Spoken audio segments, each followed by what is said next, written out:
نحمده ونصلي ونسلم على رسوله النبي الكريم وعلى آله وأصحابه أجمعين. اللهم صل على سيدنا ومولانا محمد وعلى آل سيدنا ومولانا محمد وبارك وسلم صلاة وسلاما كثيرا كثيرا. توفیق الہی اپنے مرشد پاک کی برکت سے جمعے کی عشاء کی اس نشست میں امام غزالی رحمۃ اللہ علیہ کی کیمیائے سعادت کا درس چل رہا ہے. اس کتاب کا جو چوتھا حصہ ہے مہلکات کے بارے میں اس پر بات چل رہی ہے. گزشتہ 2-3 جمعوں سے تربیت اولاد کے موضوع پر بات چل رہی ہے کہ اولاد کی تربیت کے لیے کن چیزوں کی ضرورت ہے، کیونکہ فرمایا کہ انسان کی جو اولاد ہے وہ اس کے پاس اللہ تعالیٰ کی ایک امانت ہے، اور اس امانت کا حق کیسے ادا کیا جائے، اس کی اچھی تربیت کی جائے. اچھی تربیت کے کچھ اصول ہوتے ہیں. جب تک انسان ان اصولوں کو اختیار نہیں کرتا اس وقت تک صرف تمنا کرنے سے اولاد کی تربیت نہیں ہوتی کہ دل میں تمنا تو ہو کہ اولاد نیک بن جائے، آنکھوں کی ٹھنڈک بن جائے، راحت کا ذریعہ بن جائے، لیکن اس کی تدابیر کو اختیار نہ کرے تو اولاد نیک کیسے بنے گی، راحت کا ذریعہ کیسے بنے گی. ایک آدمی بیمار ہو، دوا نہ کرے، تمنا رکھے کہ شفا حاصل ہو جائے، تو بغیر دوا کی شفا کیسے حاصل ہوگی. تو اس پر یہ گزشتہ 3 جمعے سے بات چل رہی ہے کہ جب بچہ اس عمر کو پہنچ جائے کہ سب سے پہلے جب بولنے کے قریب ہو تو اللہ کا نام سکھائے، لفظ اللہ اسے سکھانا چاہیے. پھر کھانا کھانے میں اسے کھانے کے آداب سکھانے چاہیے کہ اللہ کے نام سے کھانا کھاؤ، ہاتھ دھو کر کھانا کھاؤ، بیٹھ کر کھانا کھاؤ، دسترخوان بچھا کر کھانا کھاؤ، کھانے کو ضائع نہ کرو، نیچے کچھ گر جائے اٹھا کر کھا لو، رزق کی قدردانی سکھاؤ. یہ سکھاؤ کہ چھوٹا لقمہ کھائے، چبا چبا کر کھائے، منہ میں رکھ کے نگلنا شروع نہ کر دے. ساری باتیں سکھانے کی کہ اگر نہ سکھایا تو کھانا تو کھائے گا، بے ڈھنگے طریقے سے کھائے گا، اور جب بے ڈھنگے طریقے سے کھائے گا تو بدنامی کس کی ہوگی؟ ماں باپ کی ہوگی کہ دیکھو فلانے کا بچہ ہے، اس کو کھانے کی تمیز نہیں، اس کے ماں باپ نے اس کو کچھ سکھایا نہیں. تو غلطی چھوٹوں کی ہوتی ہے، بدنامی بڑوں کی ہوتی ہے، لیکن قصور اس کے اندر بڑوں کا یہ ہوتا ہے کہ بڑے وہ کام سکھاتے نہیں، اس کی تربیت صحیح کرتے نہیں. پھر گزشتہ جو میں یہ بات چل رہی تھی کہ اس کی بچے کی تعلیم میں سب سے پہلے قرآن مجید اسے پڑھاؤ، اور ایسے لوگوں کی تعلیم دو جو نیک ہدایات دیں. ہر کسی استاد کے پاس بچے کو نہیں بھیجنا چاہیے، اس کا انتخاب ذرا سوچ سمجھ کے کرنا چاہیے. اس کے اندر نیکی ہے، تقوی ہے، اس کی طبیعت میں سلامتی ہے، تاکہ اس کے جو اچھے اثرات ہیں وہ اولاد کے اندر منتقل ہوں. پھر اسی طرح سے اسے سنتوں کی عادت ڈالی جائے. پانی پینے کی کیا سنت ہے، کھانے کی کیا سنت ہے، صحابہ کی سیرت پڑھ کر سنائی جائے.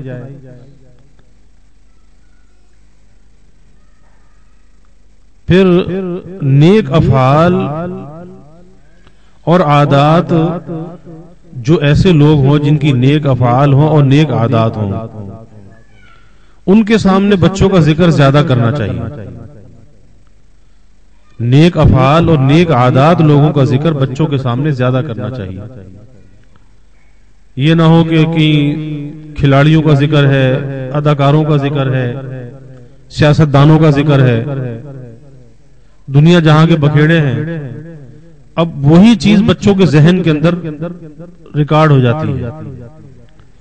اور ایسا وقت بھی آتا ہے کہ بچے کو دنیا جہاں کی معلومات تو ہوتی ہے لیکن اپنے دین کے بارے میں معلومات نہیں ہوتی. اسے بزرگوں کے نام نہیں پتا ہوتے، اسے صحابہ کے نام پتا نہیں ہوتے، یعنی اتنی اس درجے کی دینی کمی اس کے اندر رہ جاتی ہے. اور قصور یہی ہوتا ہے کہ گھر کے اندر ان چیزوں کا تذکرہ نہیں ہوتا. اگر گھر کے اندر تذکرہ ہوتا رہے نیک افعال اور نیک عادات لوگوں کا، اور پھر نیک افعال اور نیک عادات لوگوں کے پاس لے کر جایا جائے، نیک صحبتوں میں لے کر جایا جائے، اس کے اچھے اثرات بچے پر پڑتے ہیں. اگر بچہ ایک دو بار غلطی کرے تو اس کو نظر انداز کرنا چاہیے، تھوڑا سا موقع دینا چاہیے تاکہ اپنی غلطی کی خود اصلاح کر لے یا اپنی غلطی کو خود محسوس کر لے. کبھی ایسا ہوتا ہے کہ اگر فوراً اس کو کہہ دیا اور سخت لہجے میں کہا، ناراضگی کا اظہار کیا، تو پھر کبھی اس غلطی پر اور زیادہ ضد پکڑ جاتا ہے. پہلے بھولے سے ہوئی تھی، اب جان کے بھی کرتا ہے. تو تھوڑا سا اس کو موقع دینا چاہیے. ممکن ہے کہ خود اس کی تصحیح کر لے، خود اسے احساس ہو جائے. تو اگر ایک دو بار غلطی کرے تو نظر انداز کر دے تاکہ وہ تنبیہ کا عادی ہو کر بے حیا نہ ہو جائے. بار بار کی پٹ، غصہ، سختی، کیا ہوگا کہ ایک جو حجاب ہے نا ماں باپ اور اولاد کے درمیان، حجاب ختم ہو جائے گا. ایک حیا کا رشتہ ہے، وہ حیا کا رشتہ ختم ہو جائے گا بار بار کہنے سے، بار بار کہنے سے. خصوصاً اس وقت جب وہ کوئی قصور چھپ کر رہا ہے یا کرنے کے بعد خوف زدہ ہے. چھپ کر رہا ہے یا کرنے کے بعد خوف زدہ ہے کہ کہیں میرے ماں کو نہ پتہ چل جائے، باپ کو نہ پتہ چل جائے، کسی بھائی کو نہ پتہ چل جائے، ڈر رہا ہے، خوف زدہ. تو ایسے وقت میں اس کی غلطی کو چھپا کر اسے یہ محسوس نہیں ہونے دینا چاہیے کہ ہمیں معلوم ہے کہ تم کس غلطی میں مبتلا ہو، اور اس کی اصلاح کی کوشش کرنی چاہیے خطاب عام کے ذریعے سے. ان بری عادات کی، برے کاموں کی مذمت اس کے اندر کی غلطی کا علم نہیں ہے. یعنی سیاست بھی تو کوئی چیز ہے نا کہ اصل مقصود بچے کی تذلیل نہیں ہے یا اس کی حیا کے جو پردہ ہے اس کو ختم کرنا نہیں ہے، بلکہ اس کی اصلاح کرنا ہے. اور اس کی اصلاح کا راستہ یہی ہے کہ ایک خطاب عام سے اگر سمجھ جاتا ہے تو پھر ضرورت ہی نہیں ہے. اور اگر بالفرض خطاب عام سے وہ نہیں سمجھتا تو پھر خطاب خاص تو کیا جائے گا لیکن تنہائی اور خلوت میں بٹھا کر کیا جائے گا.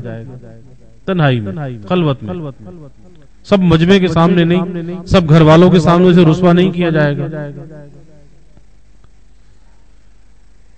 اور اگر کوئی بار بار قصور کرے، بار بار قصور کرے تو پوشیدہ طور پر اسے سزا دو. اب بھی اس بات کا خیال رکھو کہ کسی کو پتہ نہ چلے، چھپانا اس کی غلطی کو، لیکن خلوت میں، تنہائی میں اس پہ سختی کرنا. پوشیدہ طور پر سزا دو تاکہ دوسرے اس کی اغلاط سے بے خبر ہی رہیں. یعنی عام لوگوں کی نظر میں اس کا جو ایک تشخص ہے وہ خراب نہ ہو. کیونکہ بدنامی جو ہوتی ہے نا، کہتے ہیں نا بد سے بدنام برا. ایک تو ہے برائی اور ایک ہے بدنامی. بدنامی زیادہ خطرناک چیز ہے کہ اگر اس کی وہ برائی پھیل گئی، نہ معلوم کہاں کہاں تک پھیلے گی. اور جب کوئی چیز پھیلتی ہے اپنے اصل منہج سے وہ ہٹ جاتی ہے، پھر جس کے منہ میں جو آتا ہے وہ نقل کرنے لگتا ہے آگے. ایک نے کچھ کہا تو دوسرے نے کچھ کہا تو تیسرے نے کچھ کہا. یعنی نقل روایات کے اندر کذب، غلط بیانی وہ بھری ہوئی ہوتی ہے. تو اس کی قصور کو پوشیدہ رکھے تاکہ، اور مقصد کیا ہے؟ مقصد اصلاح ہے، درستی ہے. مقصد اس کو رسوا کرنا نہیں ہے. تو تنقید برائے اصلاح تو ہونی چاہیے، تنقید برائے اصلاح، لیکن تنقید برائے تنقید نہیں ہونی چاہیے. آج کیا ہوتا ہے کہ تنقید برائے اصلاح نہیں ہوتی بلکہ تنقید برائے تنقید ہوتی ہے. یا دوسرے کو نیچا دکھانا، دوسرے کو ذلیل کرنا، اسے رسوا کرنا، یہ آج یہ ہوتا ہے. تو دوسروں کی نظر میں اس کا جو ایک امیج ہے وہ خراب نہ ہو، ورنہ اس میں ماں باپ کی عزت پر بھی حرف آتا ہے. ماں باپ کی عزت پر بھی حرف آتا ہے. باپ کو اپنی عزت کا خیال رکھنا چاہیے کہ اگر اس کی غلطی پوشیدہ رہے، باپ کی اگر اس کی غلطی عیاں ہو گئی، ظاہر ہو گئی، تو پھر ظاہر ہے کہ منسوب تو بڑوں کی طرف ہوگا کہ جی فلاں کا بیٹا ہے، فلاں کا شاگرد ہے، فلاں کا مرید ہے، بڑوں کی طرف منسوب ہوگی. تو باپ کو اپنی عزت کا خیال رکھنا چاہیے اور ماں اس کو باپ سے ڈراتی رہے. آج تو ایک عجیب بات ہوتی ہے کہ ماں جو ہے بچوں کے سامنے باپ کی برائی کرتی ہے. اب بچے کے دل میں باپ کی جو ایک عظمت ہے، ہیبت ہے، وہ نکل جاتی ہے کہ جی تمہارا ٹھیک ہے، میاں بیوی کے درمیان کسی بھی طرح کا تعلق ہے، اس میں کوئی کمی ہے، کوئی کوتاہی ہے، لیکن اسے بچوں کے سامنے نہیں لانا چاہیے اور بچوں کے اندر یہ گروپ بندیاں نہیں ہونی چاہیے کہ کوئی بچہ ماں کی طرف ہے تو کوئی باپ کی طرف ہے، کوئی ماں کے گن گاتا ہے تو کوئی باپ کے گن گاتا ہے. یہ غلط. ماں کا کیا کام ہے کہ ماں اسے بچے کو باپ سے ڈراتی رہے کہ تمہارے باپ کو تمہاری بات کا پتہ چل گیا، وہ تمہیں چھوڑے گا نہیں، وہ ایسا کر دے گا، ویسا کر دے گا. ایک قائم کرنا بچے کے اوپر، ایک اثر قائم کرنا، تو ماں کی یہ ذمہ داری ہے.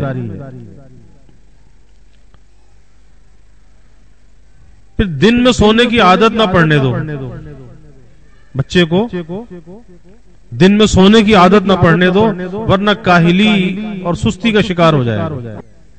دن میں کیا کام ہے سونے کا؟ اگر رات کو نیند ہو گئی 6 گھنٹے کی، 8 گھنٹے کی، بہت ہے. یہ بچپن کی عمر ہے، نوجوانی کی عمر ہے، تو کام کی عمر ہے، یہ سونے کی عمر نہیں ہے کہ اگر دن میں سونے کی عادت ڈالی سست اور کاہل ہو جائے، کسی کام کا نہیں رہے. تو بچے کو دن میں سونے کی عادت نہیں ڈالنی چاہیے، اسے کام میں لگانا چاہیے، اور اس کا فائدہ کیا ہوگا؟ رات کو سو جائے گا. اور اگر دن میں سوئے گا تو رات کو جاگے گا.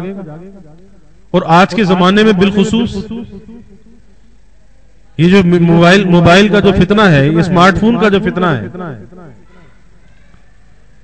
اور پھر اس کی جو تباہ کاریاں ہیں، بربادیاں ہیں، تو بچے کو دن میں اتنا تھکا دینا چاہیے، اتنا کام کا بوجھ اس پر ہونا چاہیے، کوئی کام کاج ہے، کوئی پڑھنا لکھنا ہے، کہ تھک تھکا کے رات کو وہ سو جائے، پھر صبح وہ بیدار ہو. اتنا کام کا بوجھ ہونا چاہیے. اور پہلے ایسے ہی ہوتا تھا کہ لوگ صبح سے لے کے شام تک کام کرتے تھے، راتوں کو جلدی سو جاتے تھے. محلوں میں ایسا رت جگہ نہیں ہوتا تھا جیسا آج نظر آتا. پہلے کہاں ہوتا تھا؟ رات کو گرمی کے زمانے میں محلے گلیوں میں چارپائیاں بچھی ہوتی تھی، لوگ سو رہے ہوتے تھے، خراٹے لے رہے ہوتے تھے. آج تو رات کے 2 بجے جاؤ تو بازار بھی کھلا، رات کے 2 بجے لوگ سامان خریدنے آ رہے ہیں. عجیب مزاج بگڑ گیا. تو سونے کی عادت دن میں نہ ڈالے بچے، اور پھر رات کو نرم گدوں پر نہ سلاؤ،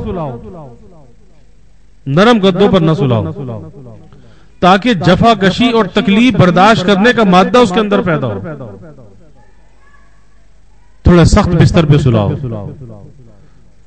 قیمتی چیزوں کا استعمال نہ کرنے دو، قیمتی لباس نہ پہننے دو، ورنہ اس کو عادی ہو جائے گا. نہ معلوم آگے کی زندگی کیسی ہو.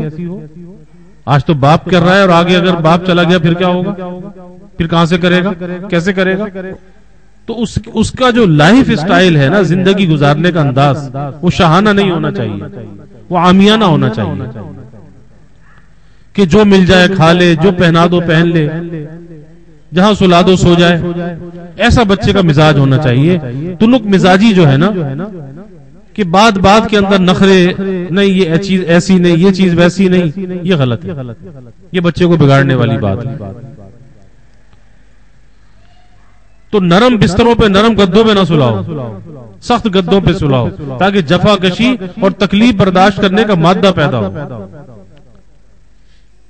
اور پھر اس کے دل میں احساس بھی تو ہونا کہ بھئی غریب آدمی بیچارہ کیسے سوتا ہے، غریب آدمی کیسے گزر بسر کرتا ہے. اور اگر شاہانہ زندگی ہوگی ٹھاٹ باٹ کی، اسے کیا احساس ہوگا کسی غریب آدمی کا، اور اس سے کیا ہمدردی کا جذبہ پیدا ہوگا۔ اور اسی طرح تنگ دلی اور اداسی کو دور کرنے کے لیے کچھ دیر بچے کو کھیلنا بھی چاہیے۔ کھیل سے بچے میں چستی اور پھرتی پیدا ہوتی ہے، تنگ دلی سے دل سخت اور سیاہ ہوتا ہے۔ اب کھیل کون سا کھیل؟ یہ کوئی موبائل والا کھیل نہیں کہ موبائل میں گیم لگا دیا، موبائل پہ گیم کھیل رہا ہے، یہ کھیل نہیں۔ یا موبائل میں کارٹون لگا کے دے دیے، بچہ کارٹون دیکھ رہا ہے کہ بھائی یہ بھی تو انٹرٹین ہے نا، نہیں، یہ انٹرٹین اس کی صحت کو برباد کر رہا ہے۔ اور ایک وقت آئے گا کہ ایک وقت ایسا آئے گا کہ اللہ معاف کرے اس وقت سے، اللہ بچائے، سب کی حفاظت فرمائے، لیکن حالات اس نہج پہ جا رہے ہیں کہ ایک نسل جو ہے وہ کبڑی نظر آنا شروع ہو جائے گی۔ بچپن سے ان کی کمریں جھکی بھی ہوں گی، جس طریقے سے اسکرین کا استعمال ہو رہا ہے، چاہے وہ موبائل کی اسکرین ہے، چاہے وہ ٹیبلیٹ ہے، لیپ ٹاپ ہے، جو بھی کچھ ہے۔ کمپیوٹر جو آیا تھا نا، اب تو یہ کمپیوٹر، موبائل سارا کمپیوٹر ہی اور ہے کیا؟ تو یہ تو پہلے آیا تھا صرف ٹیبل پہ رکھنے کے لیے کہ دفتر کا کام کاج کرنا ہے، تو چلو سہولت ہوگی، ڈیسک ٹاپ کہلاتا تھا، ڈیسک ٹاپ۔ انہوں نے کہا ڈیسک ٹاپ سے پھر اس کو لیپ ٹاپ میں بدل دیا، وہ گود میں رکھ کے کام کرے، ٹیبل کی کیا ضرورت ہے؟ تو پھر اسے گود میں رکھ کے کام کرے، تو وہ ڈیسک ٹاپ سے جو ہے وہ لیپ ٹاپ ہو گیا۔ اور پھر لیپ ٹاپ سے ترقی کی، کہا کہ نہیں، ہر آدمی تو گود میں رکھ کے استعمال نہیں کر سکتا نا، اسے اسمارٹ فون کے اندر بدل دیا، ہر ہاتھ کے اندر دے دیا، ہر ہتھیلی میں دے دیا۔ اب نتیجہ کیا ہے کہ بچوں کی جسمانی ساخت کے اندر فرق پیدا ہو رہا ہے، ان کی جسم کی جو الائنمنٹ ہے اس الائنمنٹ کے اندر بگاڑ پیدا ہو رہا ہے۔ بچوں کی کمریں جھک رہی ہیں، گردنیں جھک رہی ہیں، کیونکہ بس یوں جھک کر جو ہے وہ موبائل دیکھا ہے۔ تو بچوں کو کھیل کود تفریح کے اندر لگانا چاہیے۔ اب کیا کیفیت ہے گھروں میں بچوں کی کہ جی بچہ اداس ہے، بچہ جو ہے وہ پریشان بھی ہے۔ ارے بچپن کی عمر اور پریشانی کس، اس کے پاس تو 100 ایکٹیویٹیز موجود ہیں، کبھی کچھ کرتا ہے، کبھی کچھ کرتا ہے، کبھی کچھ کرتا ہے، تو اس کے بچے کے کام کا سلسلہ تو ختم ہی نہیں ہوتا، تو وہ کیوں اداس رہتا ہے؟ نہیں، ذہن کے اندر وہی چیز ہے، صرف اسکرین چاہیے، اسکرین چاہیے۔ اس لیے والدین کی ذمہ داری ہے کہ اگر ایسی ہی مجبوری ہے بچے کو اسکرین دینی پڑتی ہے تو پھر اسکرین ٹائم بھی ہونا چاہیے۔ اسکرین ٹائم کتنا دینا ہے؟ آدھا گھنٹہ دے دو، 1 گھنٹہ دے دو، بس بہت ہے۔ ٹھیک ہے، اس کو انٹرٹین کرنا ہے نا، لیکن اس کے ساتھ ساتھ اسے فزیکل ایکٹیویٹیز میں لگانا چاہیے، کسی جسمانی سرگرمی میں اسے مصروف کرنا چاہیے، وہ اس کے لیے زیادہ ضروری ہے۔ کھیل کود جو ہے، کہیں پارک میں لے جاؤ، کہیں سائیکل چلاؤ، کوئی مشقت کا کام اسے بتاؤ، مشقت کا کام اس سے کرواؤ تاکہ مشقت کا عادی ہو۔ یہ اسکرین کے سامنے بیٹھ کے تو نکما ہو رہا ہے۔ ماں کہے کہ بچے سے ذرا سودا بازار سے لے آؤ تو لاتا نہیں، کیونکہ اسکرین چھوڑنے کے لیے آمادہ نہیں، اسے ہر وقت اسکرین چاہیے۔ تو اس لیے اداسی دور کرنے کے لیے کچھ دیر بچے کو کھیلنا چاہیے، اس سے جسم میں چستی پیدا ہوتی ہے، پھرتی پیدا ہوتی ہے۔ اور اگر اس کی جسمانی نشو و نما کا خیال نہ کیا تو پھر اس سے تنگ دلی پیدا ہوگی، دل میں سختی پیدا ہوگی، اور سخت دل کے ساتھ دل میں سیاہی بھی ہوگی۔ اور پھر اس کے ساتھ ایک بڑی اہم بات یہ ہے کہ بچہ جب کسی سے ملاقات کرے، اس کے ملاقات کے انداز کو جانچنا چاہیے کہ یہ ملتا کس طرح سے ہے، یہ بولتا کس طرح سے ہے، کہتے ہیں نا بیہیویئر کیسا ہے۔ تو لوگوں سے ملنے میں اس کا انداز کیا ہے، اس کے طور و انداز کو جانچنا چاہیے، پرکھنا چاہیے کہ کس طرح سے لوگوں سے مل رہا ہے۔ اس ملنے میں دوسروں کی تکریم ہے، عزت اور احترام قائم ہے، کسی کے ساتھ ہلکے پن کا مظاہرہ تو نہیں کر رہا، کسی کی عزت نفس کو پامال تو نہیں کر رہا, کوئی تان و طنز تو نہیں کر رہا. دیکھنا چاہیے. یہ مسافہ کرتا ہے تو کیسے کرتا ہے؟ بعض بچے مسافہ کرتے ہیں یوں انگلیاں پکڑا دیتے ہیں ایسے, بس تھوڑا سا یوں کیا بس ہو گیا. سلام کسی کو کر رہا ہے, دیکھ کسی اور طرف رہا ہے. تو اسے اس بات کی تربیت دینی چاہیے کہ فراخ دلی اور کشادہ پیشانی سے ہر آدمی سے ملنے کی کوشش کرے. یہ بچوں کو ہدایت ہونی چاہیے فراخ دلی کے ساتھ, یعنی دل میں کوئی گھٹن نہ ہو, کوئی تنگی نہ ہو, اس ملاقات کو بوجھ نہ سمجھ رہا ہو. فراخ دلی کے ساتھ اور کشادہ پیشانی کے ساتھ, کہ پیشانی پہ کوئی بل نہ ہو, کوئی ناراضگی کے تاثرات, کوئی اثرات نہ ہو, کیونکہ چہرے بھی پڑے جاتے ہیں. تو فراخ دلی اور کشادہ پیشانی کے ساتھ لوگوں سے ملاقات کریں. پھر یہ بھی دیکھنا چاہیے کہ یہ ساتھیوں کے ساتھ جہاں اس کا اٹھنا بیٹھنا ہے, کوئی اس کے ہم عمر ہیں, تو ان کے ساتھ یہ کوئی غرور کا برتاؤ تو نہیں کرتا, یہ کسی بڑائی کے اندر تو مبتلا نہیں ہے, دوسروں کے ساتھ کوئی حقارت کا معاملہ تو نہیں کرتا, کسی فخر اور اکڑ کے اندر تو مبتلا نہیں رہتا. یہ بھی دیکھنا چاہیے, کیونکہ بعض دفعہ گھر کے اندر ماحول ایسا ملتا ہے, اچھا کھانا, اچھا پینا, اچھا پہننا, اچھا مکان, بچے میں اکڑ آ جاتی ہے, فخر آ جاتا ہے, پھر وہ دوسرے کو گھٹیا کم درجے کا سمجھتا ہے, اور یہ چیز اس کے مستقبل کو برباد کرنے والی ہے. تو یہ اس چیز کو جانچنا چاہیے, دیکھنا چاہیے کہ آخر اس کے طور اطوار کیا ہے, اس کے میل ملاقات کا انداز کیا ہے, برتاؤ کیا ہے. اور ایک چیز بڑی اہم یہ ہے کہ دوستوں سے بجائے کچھ لینے کے اس کی عادت ہو کہ کچھ دیا کرے. اس کی عادت یہ ڈالو کہ دیا کرے, کسی سے لیا نہ کرے, کیونکہ دینے والا ہاتھ لینے والے ہاتھ سے اچھا ہے. حدیث میں آتا ہے نا, اوپر والا ہاتھ نیچے والے ہاتھ سے بہتر ہے. تو اس بات کی عادت ڈالے, یہ ماں باپ کی ذمہ داری ہے کہ اس بچے کے ہاتھ سے اس پیسے کو خرچ کروانا چاہیے, اور اسے اس بات پر تنبیہ کرنی چاہیے کہ وہ کسی سے کچھ نہ لے. کیونکہ لینا جو ہے, اگر لینے کی عادت پڑ گئی نا, مانگنے کی عادت, لینے کی عادت, تو یہ پست ہمتی کی علامت ہے. پست ہمت, بس ایک ذہن یہ بن گیا, ایک ذہن یہ بن گیا, پر لے کے گزارا کر لو, لے کے گزارا کر لو. ارے تو ایسے تو اس کا مستقبل برباد ہو جائے گا. اس کی تربیت کرو کہ محنت سے گزارا کرو, محنت کر کے کچھ حاصل کرو, اپنی جوانی کو, اپنی قوت کو, اپنی صلاحیت کو کھپاؤ, پھر کچھ حاصل ہوگا. تو محنت کر کے اسے کچھ حاصل کرنے کی تربیت دینی چاہیے. اس چیز پر اسے سکھانا بھی چاہیے, نظر بھی رکھنی چاہیے کہ اس کو کسی سے لینے کی عادت نہ پڑے, کسی سے مانگنے کی عادت نہ پڑے. کیونکہ مانگنے کی عادت پڑ گئی تو بھکاری ہو جائے گا, زندگی گزارنا مشکل ہو جائے گا. ایک خودداری اس کے اندر ہونی چاہیے کہ خودداری کے ساتھ اپنی زندگی کو گزارے, کہ میں اپنے لیے سب کچھ کر سکتا ہوں. اس کی تربیت کے اندر یہ عنصر ہونا چاہیے. تو لینا جو ہے پست ہمتی سکھاتا ہے, مانگنا, سوال کرنا, دوسروں سے لے کے ضرورت کو پورا کرنا پست ہمتی سکھاتا ہے.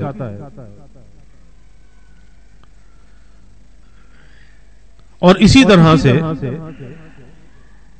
اس کو اس بات کی بھی تنبیہ کرنی چاہیے کہ کسی سے نقد روپیہ پیسہ نہ لے, کبھی نہ لے. نقد روپیہ پیسہ کبھی کسی سے نہ مانگے, اور کوئی دے تو نہ لے. ہاں یہ الگ ہے کہ کبھی کوئی آدمی, کوئی رشتہ دار ہے, کوئی دوست ہے, ہدیہ دے دیتا ہے, کوئی چیز ہدیہ میں دے دیتا ہے, تو اس میں بھی ماں باپ کی, بڑوں کی اجازت ہونی چاہیے کہ لوں یا نہ لوں. پھر اسی طرح سے ایک ادب یہ بھی ہے کہ بچے کو اس بات کا ادب سکھایا جائے کہ اپنے بڑوں کی طرف, اپنے بزرگوں کی طرف پیٹ کر کے بیٹھنا برا ہے. پشت کرنا، پیٹ کر کے بیٹھنا.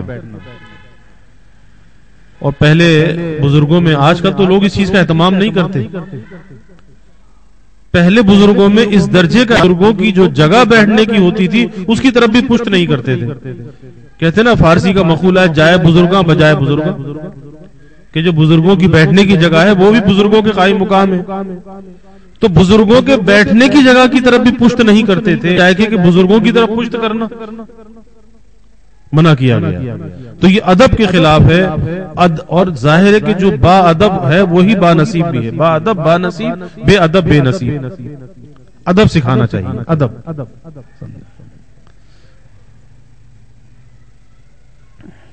پھر اسی طرح سے بچے کو اس بات کی عادت ڈالی جائے کہ ضرورت کی بات تو کرے لیکن زیادہ باتیں بنانے کی عادت نہ ہو. ضرورت کی بات کرے، جو اس کا مدعا ہے وہ بیان کرے، اپنا مقصد بیان کرے. پوچھے تو اس کا جواب دے، آتا ہے تو جواب دے، نہیں آتا تو منع کر دے. لیکن باتیں بنانے کی عادت، باتونی جس کو کہتے ہیں نا، باتونی، باتیں بنانے کی عادت، تو یہ باتیں بنانے کی عادت نہیں ہونی چاہیے. یہ نقصان دہ ہے، کیونکہ یہ باتیں بنانے کی عادت کیا ہوتی ہے کہ آگے انسان کو بہت سے دھوکے میں مبتلا کر دیتی ہے کہ وہ باتیں بنا بنا کر ہی اپنے امیج کو بڑھانا چاہتا ہے، اپنے امیج کی جو بلڈنگ ہے وہ باتوں سے تعمیر کرنا چاہتا ہے. تو ظاہر ہے کہ انسان کے امیج کسے کہتے ہیں؟ کردار کو. تو اس کے کردار کی جو عمارت تعمیر ہوتی ہے اگر باتوں سے تعمیر ہوگی تو کچی عمارت ہوگی، کبھی بھی دھڑام سے گر جائے گی. وہ تو کردار کی پختگی سے عمارت تعمیر ہوتی ہے، وہ تو سچائی سے تعمیر ہوتی ہے. اس کے لیے تو بڑی مشقت سے گزرنا پڑتا ہے. جب انسان کے کردار کی عمارت تعمیر ہوتی ہے بڑے مجاہدے سے گزرنا پڑتا ہے. تو زیادہ باتیں نہ بنانے دیں. اگر کوئی سوال کرے تو جواب دے، ورنہ خاموش بیٹھا رہے. یہ بچپن سے سکھانا چاہیے. پھر اسی طرح سے بہت سے بچے ہوتے ہیں بچپن سے عادت ہوتی ہے قسمیں کھانے کی عادت ہوتی ہے. بات بات پہ قسم کھانے لگتے ہیں، بات بات پہ قسم. جہاں بات ہوئی دوسرے کو قسم کھا کے یقین دلایا، قسم قسم. تو اسے بتایا جائے کہ بھائی قسمیں کھانا برا ہے، قسم نہیں کھانی چاہیے، منع کرنا چاہیے کہ یہ عادت اس کے اندر نہ پڑے. ورنہ یہ عادت پڑ گئی تو پھر عادت چھوٹنا مشکل ہو جائے گی، ساری زندگی نہیں نکلے گی. کیا ہوگا کہ ہر چیز کے اندر آئندہ قسمیں کھایا کرے گا. انسان کی اپنی ذات اور کردار میں ایسی سچائی ہونی چاہیے کہ بغیر قسم کھائے بھی اس کی سچائی کا لوگ اعتبار کر لیں، اس کی بات کا لوگ اعتبار کر لیں.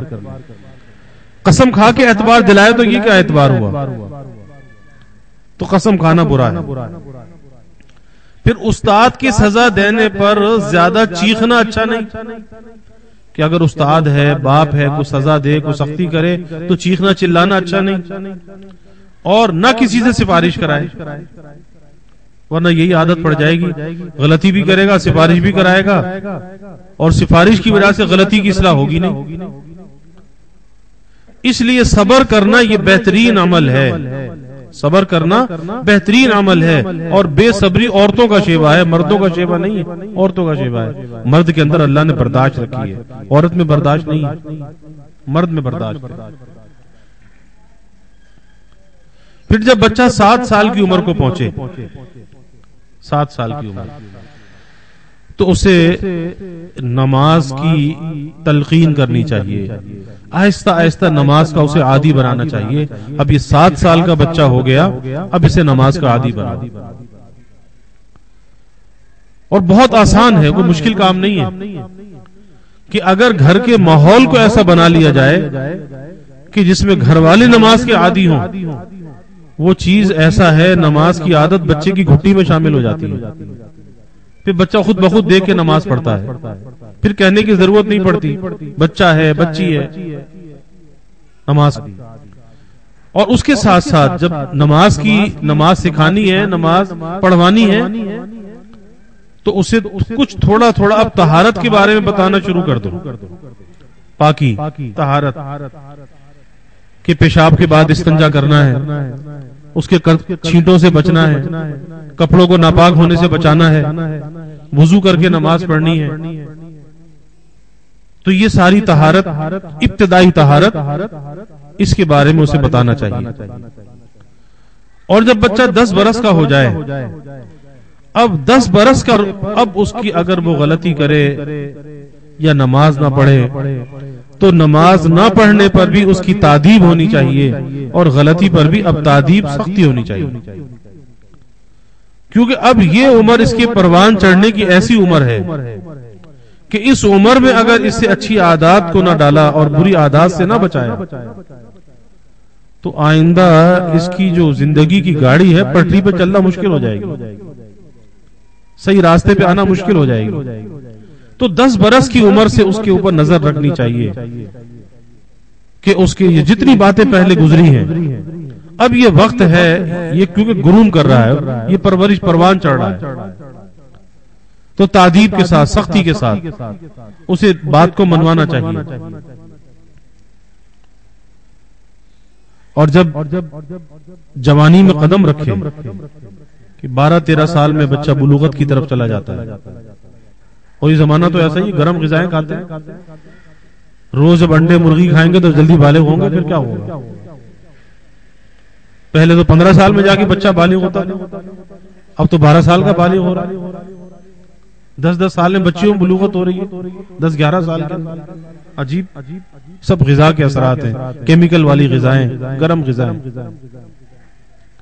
تو جب جوانی کی حدود میں وہ قدم رکھے، اس کے آثار کچھ ظاہر ہونا شروع ہو جاتے ہیں، تو پھر اسے جوانی کے کچھ رموز سے آگاہ کرنا چاہیے. جوانی کے رموز سے، جوانی کے راز کیا ہے، کچھ اسے آگاہ کرنا چاہیے. اس معاملے میں وہ غافل نہ رہے، ورنہ کیا ہوگا کہ اگر باپ نے نہ بتایا یا بچی ہے تو ماں نے نہ بتایا تو لڑکا ہے تو باہر کسی دوستوں کے ہتھے چڑھ جائے گا، وہ بتائیں گے، اور پھر وہ جیسا بتائیں گے اس کی جوانی تو داؤ پہ لگ جائے گی. وہ پھل جو ہے وہ پھول کھلنے سے پہلے مرجھا جائے گا. ایسا ہی آج کل ہو رہا ہے، ایسا ہی ہو رہا ہے. اور کچھ بربادی سوشل میڈیا نے پھیلائی ہے کہ وہ نوجوان ابھی پروان بھی نہیں چڑھنے پاتا، وہ پھول ابھی پوری طرح کھلنے بھی نہیں پاتا، پہلے مرجھا جاتا ہے. یہ کیفیت ہو رہی ہے. تو اس جوانی کے رموز سے آگاہ کرنا چاہیے. اور دنیا کی بے ثباتی اور موت کا سبق اور اللہ تعالی کی خوشنودی کا عزم، یہ اسے بتانا چاہیے. زندگی کا مقصد کیا ہے؟ اللہ کی خوشنودی کے ساتھ زندگی گزارنی، یہ زندگی کا مقصد ہے. دنیا ناپائیدار ہے، فنا ہونے والی ہے، ختم ہونے والی ہے. تو دنیا کی بے ثباتی، موت کا سبق، کس چھوڑ کے جانا ہے، رہنا نہیں ہے. جو کچھ پاس ہے سب نہیں رہ جائے گا. اور جانا کس طرح سے ہے؟ اللہ کی خوشنودی کے ساتھ جانا ہے. پھر جنت اور دوزخ کے جو 2 مقامات ہیں اس کے بارے میں بتانا چاہیے، نوجوانی سے بتانا چاہیے. یہ نہیں ہے کہ بس بڑا ہوگا تو خود ہی معلوم ہو جائے گا، نہیں، ماں باپ کی ذمہ داری ہے کہ جنت کے انعامات کا اس کے سامنے ذکر ہوگا تو اس کی رغبت بھی پیدا ہوگی نا، اور دوزخ کے عذابوں کے بارے میں پتا ہوگا تو ڈر پیدا ہوگا، خوف پیدا ہوگا، اس سے بچا کس طرح سے جائے. تو یہ تصورات اس کے اندر بیدار کرنے چاہیے، جنت کے، دوزخ کے، موت کا، دنیا کی بے ثباتی کا، اللہ تعالی کی خوشنودی کا. تو یہ چیزیں اس کے اندر بچپن سے ڈالنی چاہیے. یہ بھی اس کی تربیت کا ایک حصہ ہے.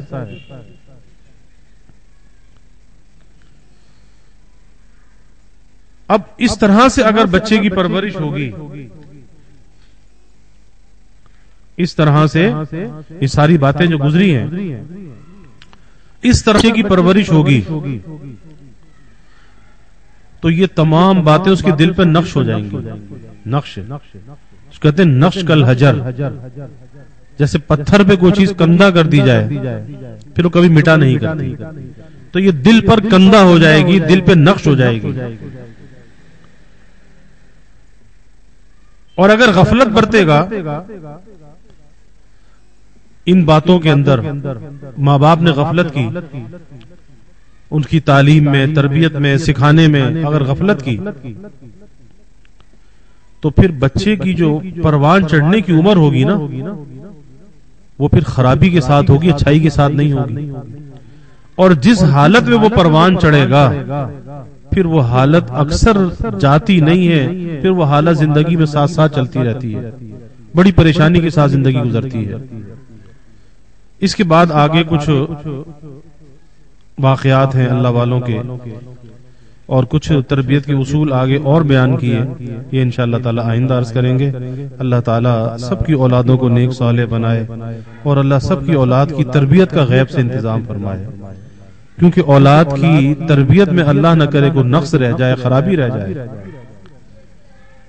تو یہ نقص، یہ خرابی بڑے امتحان کا ذریعہ بن جاتی ہے.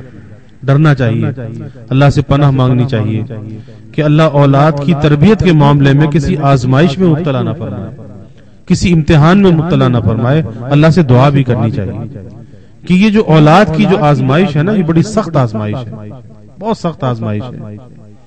کہ اولاد جو انسان کا جگر گوشہ ہوتا ہے، اس کے دل کا پھل ہوتا ہے، اگر اس میں کوئی خرابی آ جائے پھر انسان کو کسی پل چین نہیں ملتا، بے چینی کے ساتھ زندگی گزرتی ہے. اندر ہی اندر انسان جلتا رہتا ہے، کٹتا رہتا ہے، پریشان ہوتا رہتا ہے کہ کیا کرے. تو اس لیے اللہ نہ کرے کہ ایسے حالات آئیں، ایسا وقت آئے، قبل اس کے پہلے سے اپنی ذمہ داریوں کو نبھانا چاہیے، ان ذمہ داریوں سے عہدہ برا ہونا چاہیے. اللہ تعالی ہمیں اس کا فکر عطا فرمائے. وآخر دعوانا الحمدللہ الحمدللہ رب العالمین والعاقبۃ للمتقین والصلاة والسلام علی اشرف الانبیاء والمرسلین. اللہم صل علی سیدنا و مولانا محمد وعلی آل سیدنا و مولانا محمد وبارک وسلم. ربنا آتنا فی الدنیا حسنہ وفی الآخرۃ حسنہ وقنا عذاب النار. ربنا اتمم لنا نورنا واغفر لنا انك على كل شيء قدير. اللهم اعنا على ذكرك وشكرك وحسن عبادتك.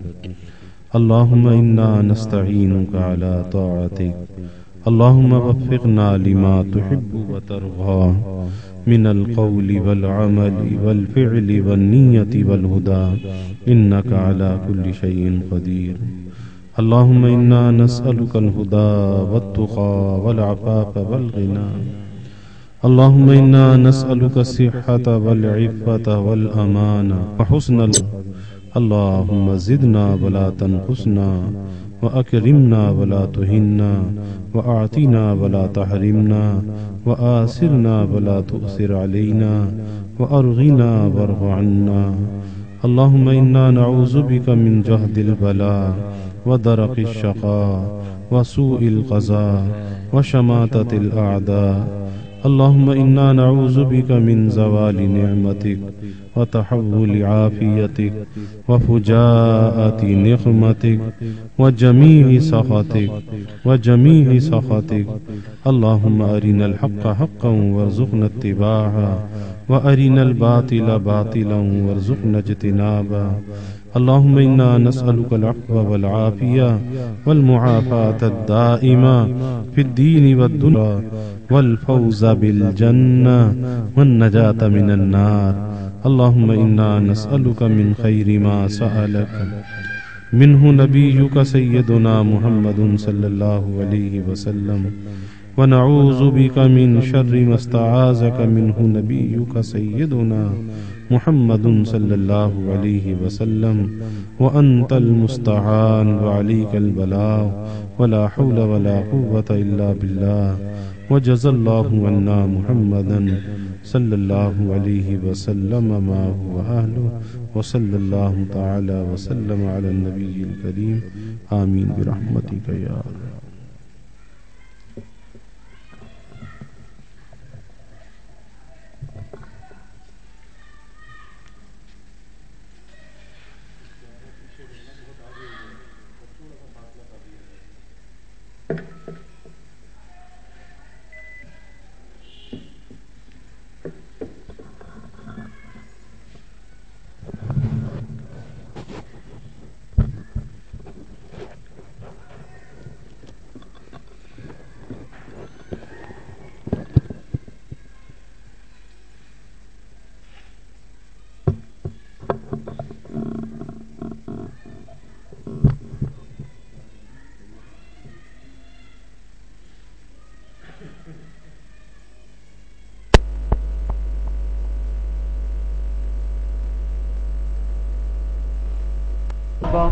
الحمد لله رب العالمين الرحمن الرحيم مالك يوم الدين إياك نعبد وإياك نستعين اهدنا الصراط المستقيم صراط الذين أنعمت عليهم غير المغضوب عليهم ولا الضالين والعصر إن الإنسان لفي خسر إلا الذين آمنوا وعملوا الصالحات وتواصوا بالحق وتواصوا بالصبر. الله أكبر.